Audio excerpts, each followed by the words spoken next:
like to thank all of you for coming to this momentous occasion. What we're celebrating here is something that used to be secret. Then it was sort of okay, and now we are getting married. I never thought this would happen in my lifetime, and neither did Blair. We are just unbelievably proud. So Christopher on the end over here is a physician that we were first starting out in Houston. Next to him is Darren. Darren and I have been best friends for over 20 years. His husband, Michael. My best friend from junior high, high school, and college, Karen D'Angelo. Over here, we've got Vance Berry, proud father and husband of Lindsay, Cody Bertolio, Lindsay, and little Wes. Michael stepped in and held it because Wes could do it, but little Wyatt just couldn't. So again, thank you here for being with us tonight. Good evening. We all come together in celebration of love, of commitment, of friendship, of family, and of two beautiful women who are in it forever. I am truly honored to be the one standing in front of you all, people that mean so much to them, and standing in front of them, two women that mean so much to me, that couldn't have found a more perfect match. Their love for each other literally fills the space with warmth and hope. The truth is that you really don't have to have a ceremony to have a marriage.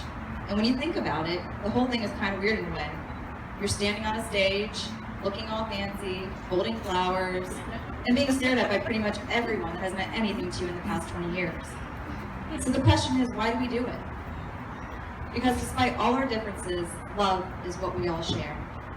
It's the great unifier. That no matter who we are, where we've come from, what we believe, we know this one truth. Love is what we are doing right. That's why you both are standing here. That's why everyone is here to help celebrate this moment. We have all loved in our lifetimes, and we're reminded that the ability to love is the very best part of humanity. We have all had our own love stories. Some are short, some are long.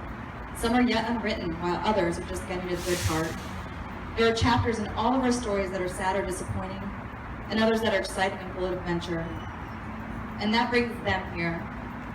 A time to pause, look back, and smile at all the moments that brought them here, and a time to look ahead at all the moments that are still to come.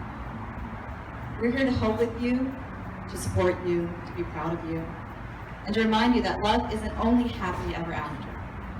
Love is the experience of writing your own story. It's not just one moment, not even this moment. It's every single moment. And even though this experience is so incredible, words fail us when we try to explain it. That's because love is meant to be felt, not described, and love looks different from one person to the next. But we can all agree that we know it when we see it, and we see it here today. Kim Gervin, Blair's sister, is to read.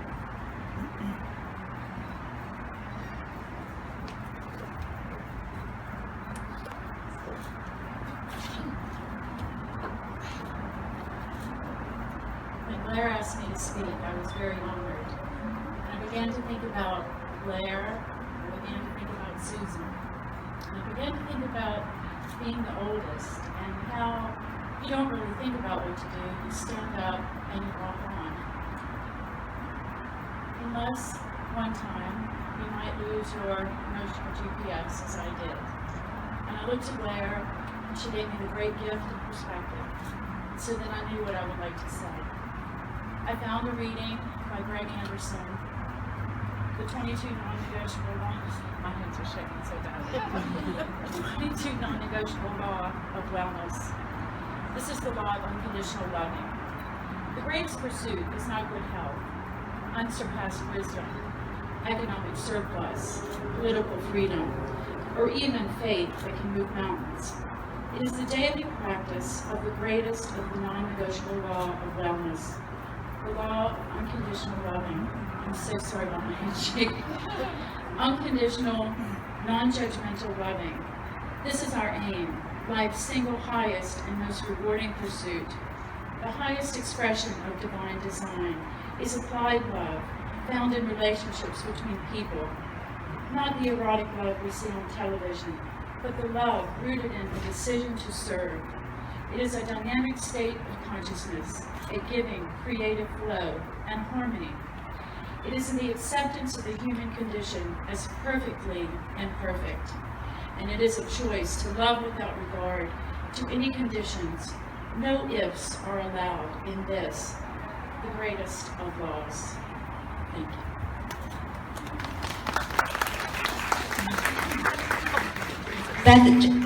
Beth Jackson, Susan's sister-in-law.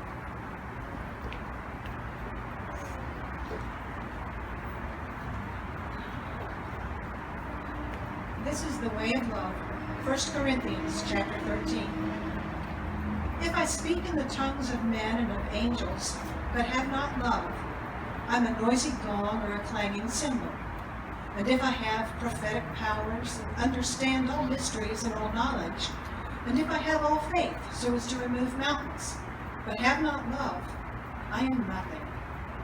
If I give away all I have, and I deliver up my body to be burned, but have not love, I gain nothing.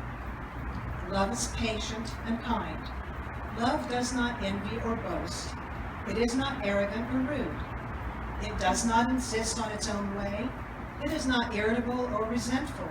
It does not rejoice at wrongdoing, but rejoices with the truth. Love bears all things, believes all things, hopes all things, endures all things. Love never ends. As for prophecies, they will pass away. As for tongues, they will cease.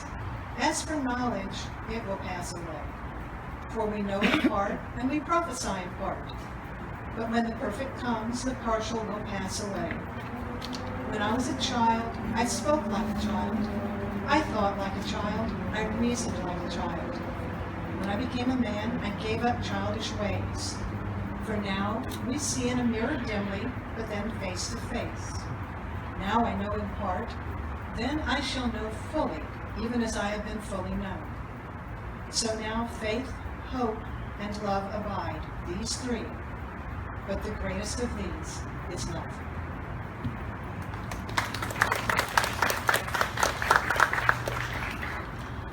Okay, now Blair is going to read her vows.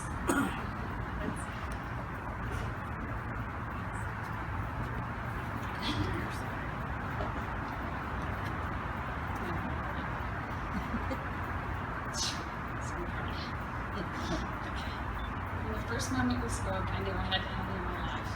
I was immediately drawn to amazing confidence, honesty, and passion. Your positive outlook on life and your moral compass are like no other. You are the true definition of what integrity looks like. I knew I wanted someone like you in my life who wouldn't. You're by far the most caring, loving, loyal person I've ever met. You're so beautiful both inside and out. And not only did I fall in love with you, but I children fell in love with you too. Over the last 5 years we've shared together, we have experienced so much. We have laughed until our stomachs hurt. We have cried until we could cry no more. We have made new friends together. We have traveled to beautiful places together like Paris, Rome, and Tallahassee.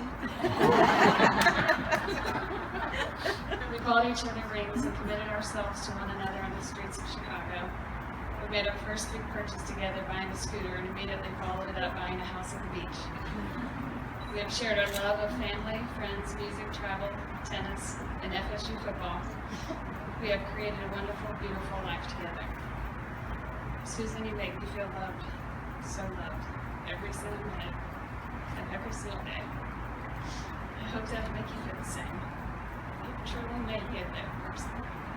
You've always encouraged me, gently nudging me to be independent and strong, and you keep me calm.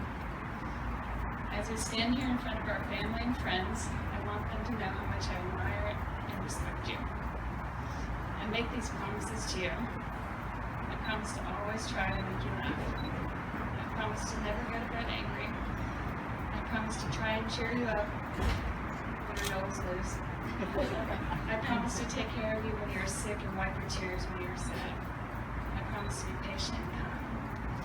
I promise to always be your number one fan. I promise to love you completely until the end of time. And I'm so happy I'm about to become your wife. Thank you for picking me to be your partner in life.